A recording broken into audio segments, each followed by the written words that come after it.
السلام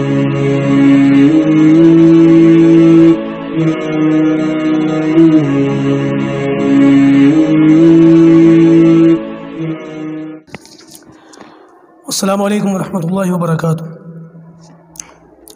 نحمدہ ونصلی علی رسولہ الکریم، اما بعد، اعوذ باللہ من الشیطان الرجیم، بسم اللہ الرحمن الرحیم۔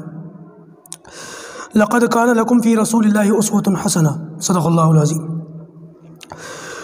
درود شریف پڑھ لیجیے۔ اللہم صلی علی محمد وعلی آل محمد کما صلیت علی ابراہیم وعلی آل ابراہیم انک حمید مجید۔ اللہم بارک علی محمد وعلی آل محمد کما بارکت علی ابراہیم وعلی آل ابراہیم انک حمید مجید۔ مجھے امید ہے کہ آپ تمام ساتھی خیر و عافیت سے ہوں گے، اور بات نبی کریم صلی اللہ علیہ وسلم کی ہجرت پر چل رہی ہے۔ دیکھیے، آپ صلی اللہ علیہ وسلم نے ہجرت کا ارادہ تو محرم کے مہینے ہی میں فرما لیا تھا۔ آپ کو یاد ہوگا، جیسے کہ میں نے بتایا تھا کہ حج کے موسم میں لوگ نبی کریم صلی اللہ علیہ وسلم کے پاس آئے اور بیعت فرمائی۔ اس بیعت کے اگلے مہینے ہی، ظاہر سی بات ہے، حج ذی الحجہ میں ہوتا ہے، اور ذی الحجہ کے اگلے مہینے محرم کا مہینہ ہوتا ہے۔ تو اس محرم کے اگلے مہینے ہی میں نبی کریم صلی اللہ علیہ وسلم نے ہجرت کا ارادہ فرما لیا تھا۔ اچھا، بات یہاں تک پہنچی تھی کہ نبی کریم صلی اللہ علیہ وسلم جو ہے وہ قبا پہنچے، اور قبا یہ مدینہ سے باہر 3 میل کے فاصلے پر ایک چھوٹی سی بستی تھی، اور اس بستی کے اندر جو قبیلہ آباد تھا اس کو عمرو بن عوف کا قبیلہ کہا جاتا ہے، قبیلہ عمرو بن عوف، اور اس کے جو سردار تھے ان کا نام تھا کلثوم۔ نبی کریم صلی اللہ علیہ وسلم انہی کلثوم کے یہاں ٹھہرے تھے۔ تقریباً 3-4 دن ان کا قیام ہوا ہے۔ بات دراصل یہ ہے کہ نبی کریم صلی اللہ علیہ وسلم سفر کے مہینے میں نکلے، 27 سفر کو نکلے، اور 3 دن غار میں قیام کیا۔ تو 3 دن غار سے قیام کرنے کے بعد غار سے نکلے، اور جب غار سے نکلے تو پیر کا دن تھا، اور نبی کریم صلی اللہ علیہ وسلم پھر پورے 1 ہفتے کا سفر فرما کر پیر کے دن غار سے نکلے، اور پیر کے دن 1 ہفتے کے بعد قبا بستی کے اندر پہنچے، اور وہاں پہنچ کر نبی کریم صلی اللہ علیہ وسلم نے مسجد کی بنیاد رکھی، اور باقاعدہ ایک آزاد ریاست میں پہلی مسجد جو بنی ہے مسلمانوں کی وہ یہ مسجد قبا ہے۔ نبی کریم صلی اللہ علیہ وسلم نے اس کے پتھر خود اٹھائے، اور اس کی جو ہے بنیاد خود اپنے ہاتھوں سے رکھی۔ یہاں آپ صلی اللہ علیہ وسلم نے 3-4 دن قیام کیا، اور اس مسجد کی بنیاد نبی کریم صلی اللہ علیہ وسلم کے دونوں خلیفہ حضرت عمر رضی اللہ تعالیٰ عنہ، حضرت ابوبکر صدیق رضی اللہ تعالیٰ عنہ، انہوں نے بھی اس کی بنیاد میں پتھر رکھے، اور انہوں نے بھی جو ہے اس مسجد کی تعمیر میں کام لیا، حصہ لیا۔ اور اس جو ہے مسجد کی اللہ تبارک و تعالیٰ نے پھر تعریف فرمائی ہے قرآن مجید کے اندر، لمسجد اسس علی التقوی من اول یوم احق ان تقوم فیہ رجال یحبون ان یتطہروا واللہ یحب المطہرین۔ اس مسجد کی تعریف ہوئی، اور اس مسجد میں کھڑے ہونے والوں کی تعریف ہوئی، اور اس قبیلے کے جو خاص لوگ تھے ان کی بھی تعریف ہوئی پاکی کی وجہ سے۔ نبی کریم صلی اللہ علیہ وسلم نے بھی ان سے پوچھا، واللہ یحب المطہرین، اللہ تعالیٰ پاک لوگوں کو پسند فرماتا ہے۔ تو نبی کریم صلی اللہ علیہ وسلم نے ان سے معلوم کیا کہ تمہارا یہاں پر پاک لوگ کہہ کر کے ذکر ہوا اور اس کی تعریف ہوئی۔ ایسا کون سا کام کرتے ہو جس کی وجہ سے تمہاری تعریف ہوئی ہے؟ اور تعریف بھی ایسی کہ قیامت تک لوگ اس کی تلاوت کرتے رہیں گے۔ تو ان لوگوں نے پھر یہ کہا کہ یا رسول اللہ، ہمارا کوئی خاص عمل تو نہیں ہے، بس ہم ایک کام یہ کرتے ہیں کہ جب استنجا کرتے ہیں تو استنجا کرتے وقت ہم پانی اور ڈھیلا دونوں چیزوں کو استعمال کرتے ہیں، یعنی کہ ڈھیلا لے لیتے ہیں، اور ڈھیلے کے بعد جو ہے پھر وہ پہلے اس سے استنجا کرتے ہیں۔ اور یاد رکھیے گا، ڈھیلے سے استنجا کرنے کے لیے بھی مسئلہ ہے کہ 3 ڈھیلے ہوں تو وہ زیادہ پاک سمجھا جاتا ہے۔ 3 ڈھیلے استعمال کرو اور اس کے بعد پھر پانی استعمال کرو، تو اس کی بڑی فضیلت ہے۔ تو اللہ کے رسول نے فرمایا، بے شک تمہارے اسی عمل کی وجہ سے تمہاری تعریف ہوئی ہے۔ آج بھی جو ہے اس بات کا خیال رکھنا چاہیے کہ اگر کوئی شخص استنجا کرے تو اپنے پاس کچھ ڈھیلے وغیرہ رکھ لے۔ اچھا، یہ جو پکی اینٹ ہوتی ہے نا، اس کو بھی توڑ تاڑ کر کے اگر جو ہے اس کو استعمال کر لیا جائے تو یہ بھی کام چل جائے گا۔ اور اس بات کا خیال رکھیں کہ ٹیشو پیپر بھی یوز کر سکتے ہیں، وہ بھی اس میں آتا ہے۔ اچھا، اس کا فائدہ بھی ہے کہ جن لوگوں کو مثانے وغیرہ کی کمزوری کی شکایت ہوتی ہے، وہ اگر اس سے استنجا کریں اور پھر پانی سے استنجا کریں تو پھر ان کو جو ہے مثانے کی جو کمزوری ہے وہ ختم ہو جاتی ہے۔ اور مثانے کی کمزوری کی وجہ سے جو شکایت ہوتی ہے نا، سلسلے بول کی، پیشاب وغیرہ بعد میں ٹپکتا ہے، کچھ بوندیں وغیرہ نکلتی ہیں، تو یہ بیماری بھی پھر اس سے ختم ہو جاتی ہے۔ تو اس لیے اس کا استعمال کرنا چاہیے۔ میں نے کچھ لوگوں کو ہمارے یہاں بتایا تھا کہ بھائی ڈھیلے سے استنجا کرنے کی فضیلتیں کرنا چاہیے، اور پھر اس سے پانی یوز کرنا چاہیے۔ تو پھر کیا ہوا کہ مسجد کے ٹوائلٹ میں ڈھیلے ہی ڈھیلے تھے۔ یہ ہماری قوم کا حال ہے۔ کبھی کبھی بڑا غصہ آتا ہے ایسی باتوں کے اوپر کہ بھائی جب ڈھیلے سے استنجا کر رہے ہو تو پھر وہاں سے ہٹانے کی بھی ذمہ داری لو. نہیں، استنجا کریں گے اور ایک لوٹا پانی بہانے کی توفیق نہیں ہے. وہ جو بیت الخلاء مسجد کا یوز ہوتا ہے وہ ایسے ہی ہوتا ہے. پبلک ٹوائلٹ تو ہوتا ہی ہے، پھر اس کی حالت دیکھو آپ. جو ریلوے اسٹیشنوں کے ٹوائلٹ کا حال ہوتا ہے وہی مسجد کا بھی حال ہوتا ہے، مسجد کے ٹوائلٹ کا بھی وہی حال ہوتا ہے. بھائی ایسے نہیں کرنا. دیکھو ڈھیلے کی فضیلت کا کہیں ایسا نہ ہو کہ اپنی اپنی مسجدوں کے اندر تم ڈھیلے لگانا شروع کر دو. استنجا کرو اور اس کے بعد اس کو وہاں سے ہٹاؤ، یہ آپ کی ذمہ داری ہے، ورنہ غلطی ہوگی. بہرحال یہ تعریف ہوئی. اور اس کے ساتھ ایک مسجد اور تھی، مسجد ضرار. اللہ تبارک و تعالیٰ نے پھر اس کا بھی ذکر فرمایا، والذین اتخذوا مسجدا ضرارا وکفرا وتفریقا بین المؤمنین وارصاد. تو یہ مسجد جو ہے منافقوں نے بنائی تھی، مسجد ضرار، اور اس لیے بنائی تھی تاکہ اس میں بیٹھ کر مشورے کیے جائیں نبی کریم صلی اللہ علیہ وسلم اور مسلمانوں کے خلاف. ان لوگوں نے اللہ کے رسول سے کہا بھی تھا کہ آپ اس میں جو ہے آ کر کے نماز پڑھائیں تاکہ اس کی فضیلت ہو. بجائے اس میں نماز پڑھانے کے اللہ کے رسول صلی اللہ علیہ وسلم نے اس کو جلا دیا تھا. خیر اس کا جو ذکر ہے مسجد ضرار کا، اس کا اپنے موقع پہ ذکر آئے گا، ابھی فی الحال اس کا ذکر کرنے کی ضرورت نہیں ہے. تو نبی کریم صلی اللہ علیہ وسلم پیر سے لے کر جمعے تک اسی مسجد بستی قباء میں رہے اور اس مسجد کے اندر آپ نے نمازیں پڑھائیں. اور بعد میں بھی نبی کریم صلی اللہ علیہ وسلم جب مدینہ تشریف لے گئے تو مدینہ سے روایت کے اندر آتا ہے اللہ کے رسول صلی اللہ علیہ وسلم ہر ہفتے والے دن اس مسجد قباء کے اندر آتے تھے اور نماز پڑھتے تھے. اور آپ صلی اللہ علیہ وسلم نے ارشاد فرمایا کہ جو شخص اس مسجد کے اندر نماز پڑھے اس کو ایک عمرے کا ثواب ملے گا. آج بھی جو لوگ حج کرنے کے لیے جاتے ہیں تو وہ مسجد قباء کے اندر ضرور جاتے ہیں، حرمین شریفین کی زیارت کے لیے جاتے ہیں. تو مسجد نبوی سے لے کر مسجد قباء تک کا جو پیدل کا رستہ ہے، پیدل ہی زیادہ فضیلت ہے. ویسے سواری وغیرہ کا بھی اب انتظام ہو گیا، ٹرانسپورٹیشن نے کافی ترقی کر لی وہاں پر. تو اگر پیدل جائے تو یہ زیادہ اچھا ہے. تقریباً 30-40 منٹ لگتے ہیں پیدل کے رستے میں. بعض جو ذرا کمزور ہوتے ہیں ان کو 1 گھنٹہ بھی لگ جاتا ہے. تو پیدل لوگ جاتے ہیں، فجر کی نماز پڑھ کے نکلتے ہیں اور وہاں جا کر کے جو ہے وہ اشراق پڑھتے ہیں، چاشت بھی پڑھتے ہیں، بعض لوگ وہاں رک کر آتے ہیں اور پھر اس کے بعد واپسی کا سفر ہے. تو یہاں پر اگر کوئی شخص آئے تو اس کو چاہیے کہ یہاں پر ضرور جو ہے 2 نفل پڑھے. 2 نفل پڑھنے کا مطلب یہ وہاں پر 1 عمرے کا ثواب ہے. جتنی نماز زیادہ پڑھے اتنا ثواب زیادہ. چلیے، تو عرض یہ کر رہا تھا کہ نبی کریم صلی اللہ علیہ وسلم جو ہے پھر وہ چلے ہیں اور 8 تاریخ کو یہاں پہنچے. پھر 8 تاریخ کو یہاں پہنچنے کے بعد 12 ربیع الاول کی جو 12 تاریخ تھی اس میں پھر اللہ کے رسول صلی اللہ علیہ وسلم مدینہ کی جانب تشریف لے گئے. اب یہ جو مسجد قباء اور بستی قباء ہے، اب یہ موجودہ دور میں مدینہ کے اندر ہی داخل ہے. اس زمانے میں یہ مدینہ سے 3 میل باہر تھی. اب شہر بڑھتے بڑھتے اتنا بڑھ گیا کہ مسجد قباء جو ہے وہ اس کے اندر ہی آ گئی، مدینہ کے اندر ہی آ گئی. بڑا دل چاہتا ہے کہ کبھی پروجیکٹر وغیرہ ہو تو اس کے ذریعے سے ہم آپ کو دکھائیں، سمجھائیں. اس کے نقش وغیرہ آج بھی، اور اس کے جو نقشے ہیں آج بھی موجود ہیں. بعض مدارس کے اندر باقاعدہ نقشے سامنے رکھ کر کے پڑھائی جاتی ہیں حدیثیں. بڑا مزہ آتا ہے پڑھنے میں. تو اگر کبھی اللہ نے موقع دیا تو انشاءاللہ عز و جل میں اس طریقے سے بھی آپ کو سیرت پڑھاؤں گا کہ باقاعدہ دکھایا جائے، بتایا جائے مدینہ یہ ہے، قباء یہ ہے، احد یہ ہے، بدر یہ ہے، اور اس طریقے سے اللہ کے رسول نے یہ راستہ اختیار کیا. بڑا مزہ آتا ہے اس طریقے سے پڑھنے میں، بات سمجھ میں آتی ہے. پھر چھوٹے چھوٹے نقشوں کی شکل میں جو ہے وہ چیزیں باقی رکھی گئی ہیں آج، یادداشتوں کی بنیاد پر ان کو تیار کیا گیا ہے. اچھا جی، نبی کریم صلی اللہ علیہ وسلم قباء سے نکل کر پھر جب مدینہ طیبہ پہنچے، یثرب پہنچے. اب یہ یثرب جو ہے اسی دن نبی کریم صلی اللہ علیہ وسلم جب یثرب پہنچے تو اسی دن اس کا نام بدل کر مدینۃ الرسول رکھ دیا گیا. مدینہ کہتے ہیں شہر کو اور رسول کہتے ہیں اللہ کے رسول کو. مدینۃ الرسول، رسول کا شہر. لوگ اس کو شارٹ میں مدینہ کہہ دیتے ہیں، ٹھیک ہے نا. تو اسی دن سے اس کا نام مدینہ پڑ گیا اور اس کو اب یثرب کہنا جائز نہیں. تو نبی کریم صلی اللہ علیہ وسلم جب مدینہ پہنچے تو مدینہ کے اندر لوگ اس طریقے سے آپ صلی اللہ علیہ وسلم کا استقبال کرنے کے لیے تیار تھے کہ ہر شخص اپنی جان، اپنی اولاد، اپنا مال، اپنا گھر بار سب کچھ لے کر کے نبی کریم صلی اللہ علیہ وسلم کے جو ہے پاس آ کر کے کھڑا ہو گیا. اچھا، یہ وہ موقع تھا کہ نبی کریم صلی اللہ علیہ وسلم اور حضرت ابوبکر صدیق رضی اللہ تعالیٰ عنہ کیونکہ ساتھ ساتھ تھے، ایک ہی اونٹنی پر سوار تھے، تو لوگوں کو پہچاننے میں مشکل ہو جاتی تھی کہ ان میں سے اللہ کے رسول کون ہے. بہت سارے لوگ ایسے تھے جنہوں نے کلمہ پڑھ لیا تھا، اسلام پہنچ گیا تھا ان تک اور کلمہ پڑھ کر اسلام کے اندر داخل ہو گئے تھے، لیکن ابھی تک انہوں نے نبی کریم صلی اللہ علیہ وسلم کی زیارت نہیں کی تھی. تو ابوبکر صدیق رضی اللہ تعالیٰ عنہ کی جو ہے ذہانت دیکھی، ان کی سوجھ بوجھ دیکھی کہ وہ ٹاڑ گئے تھے اس بات کو کہ لوگ میرے اور نبی کریم صلی اللہ علیہ وسلم کے درمیان میں فرق کرنے سے جو ہے بڑا پریشان ہو رہا ہے، فرق نہیں کر پا رہے ہیں. تو فوراً صاحبہ لے کر نبی کریم صلی اللہ علیہ وسلم کے اوپر کر دیا دھوپ سے حفاظت کے لیے. جس طریقے سے کوئی بادشاہ ہوتا ہے، کوئی بڑا ہوتا ہے، اس طریقے سے ایسے کیا تاکہ لوگ سمجھ جائیں کہ یہ جو صاحبہ کرنے والے، سایہ دینے والے یہ ابوبکر ہیں، اور جن پر سایہ کیا جا رہا ہے یہ اللہ کے رسول ہے. تو یہ فرق واضح طور پر ہو جاتا تھا. اس سے آپ اندازہ لگائیں کہ صحابہ کرام اپنا حلیہ بالکل ہو بہو نبی کریم صلی اللہ علیہ وسلم کی اس طرح رکھتے تھے کہ لوگ کبھی کبھی پہچان بھی نہیں پاتے تھے کہ صحابہ اور نبی کریم صلی اللہ علیہ وسلم کے درمیان فرق کون سا ہے۔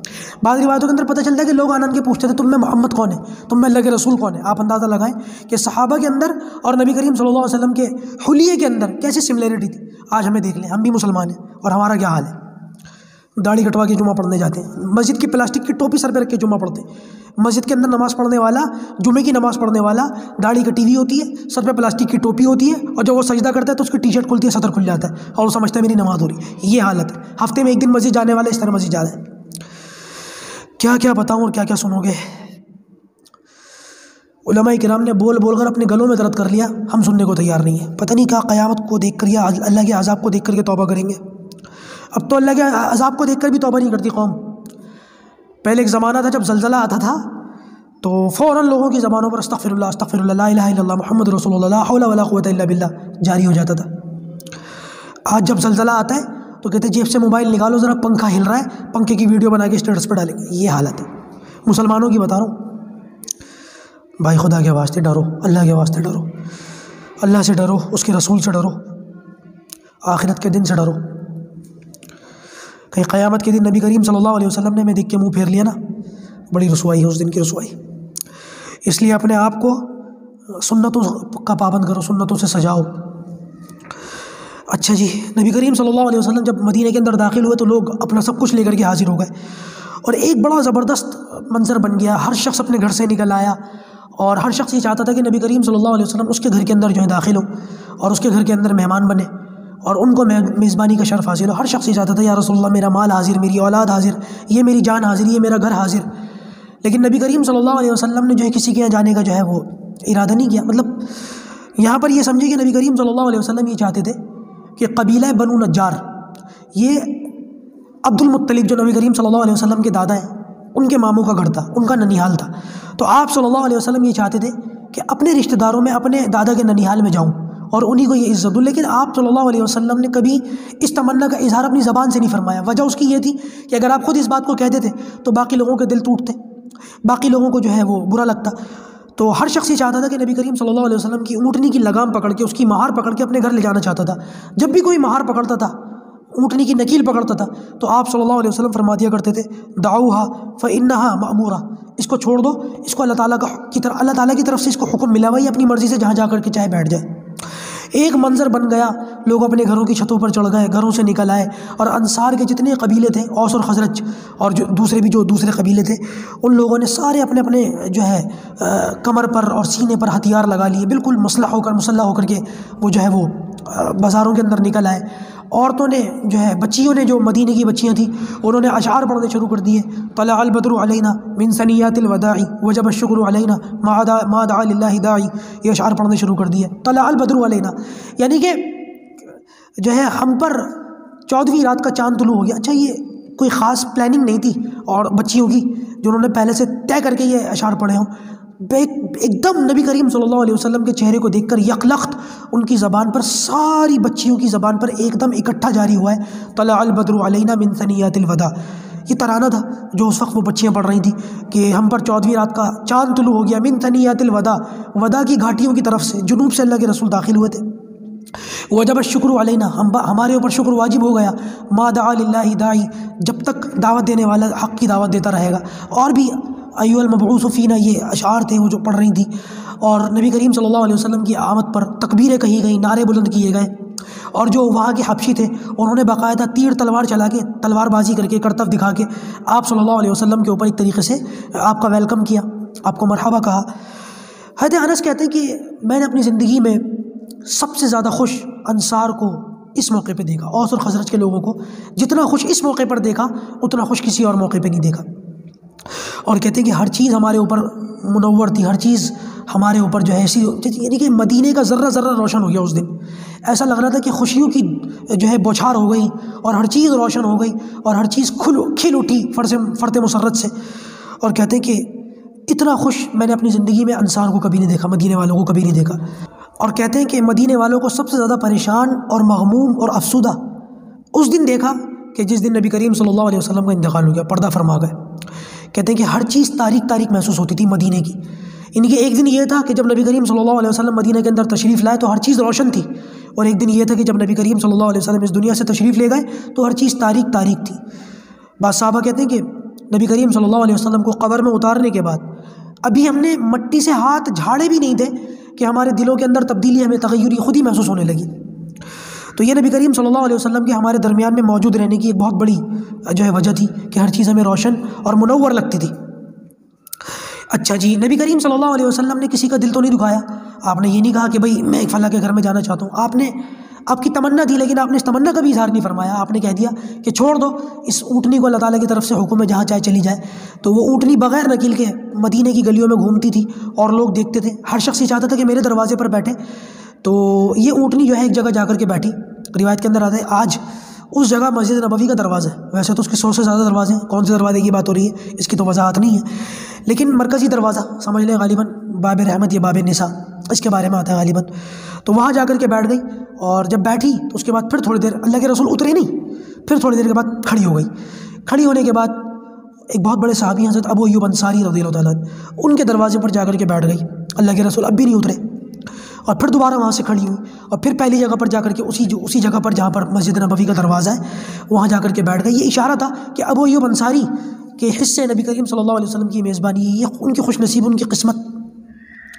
تو فوراً آگے بڑھے، بیوی بچوں سمیت نبی کریم صلی اللہ علیہ وسلم کا سامان ہاتھوں ہاتھ لیا، آپ کو ہاتھوں ہاتھ لیا، اور اس میں دیکھیے کسی کی دل آزاری نہیں ہوئی۔ اللہ کے رسول کہتے ہیں میں ابو ایوب انصاری کے گھر جاؤں گا یا کسی کے گھر جاؤں گا تو باقی لوگوں کا دل دکھتا، لیکن آپ نے کچھ نہیں فرمایا۔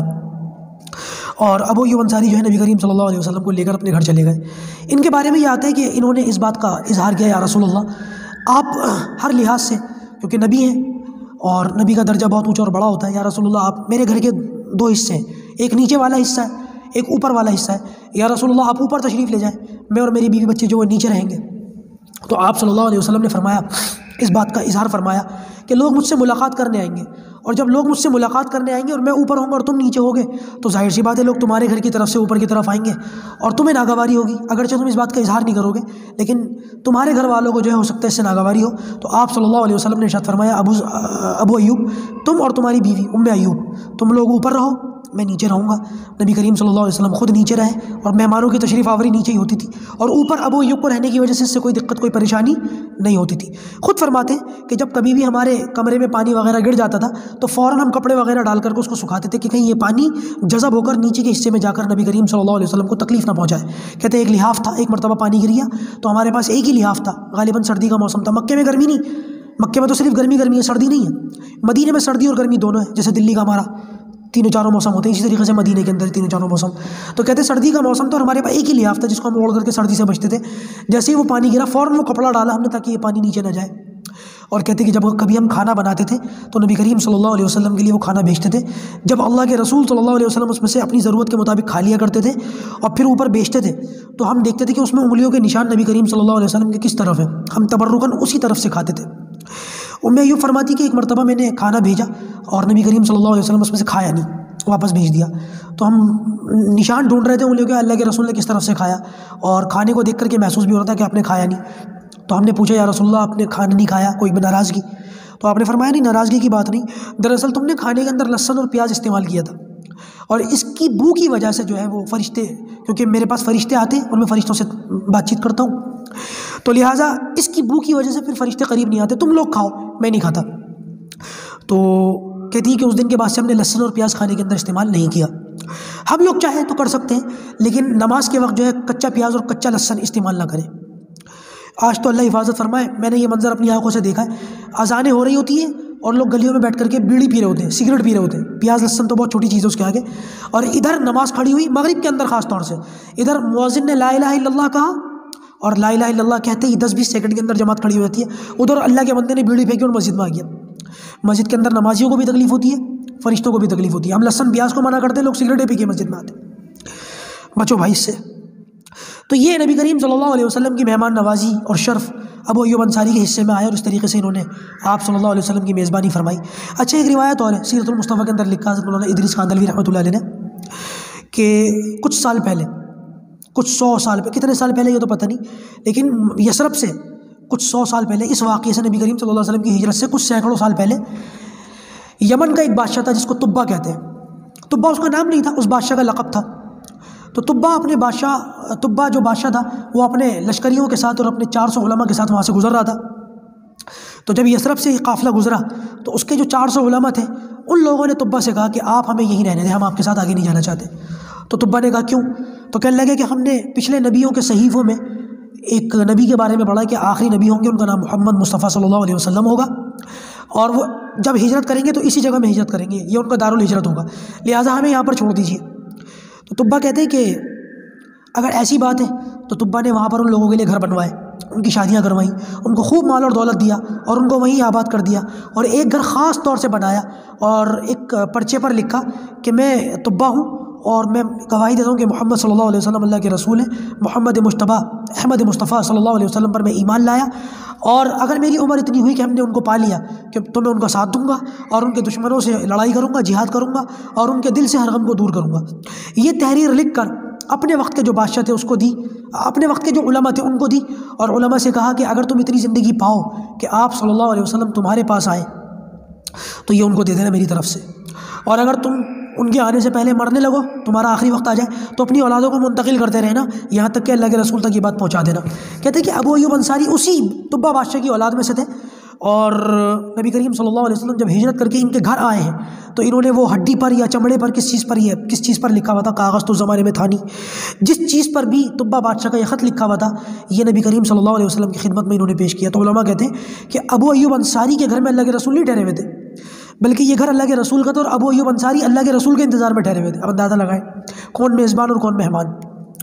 تو یہ نبی کریم صلی اللہ علیہ وسلم کی جو مہمان نوازی تھی یا میزبانی تھی ابو ایوب انصاری کے حصے سے آئی تھی، اس طریقے سے آئی تھی، اور یہ اللہ تعالیٰ نے سینکڑوں سال پہلے سے اس کا ذریعہ بنا دیا تھا۔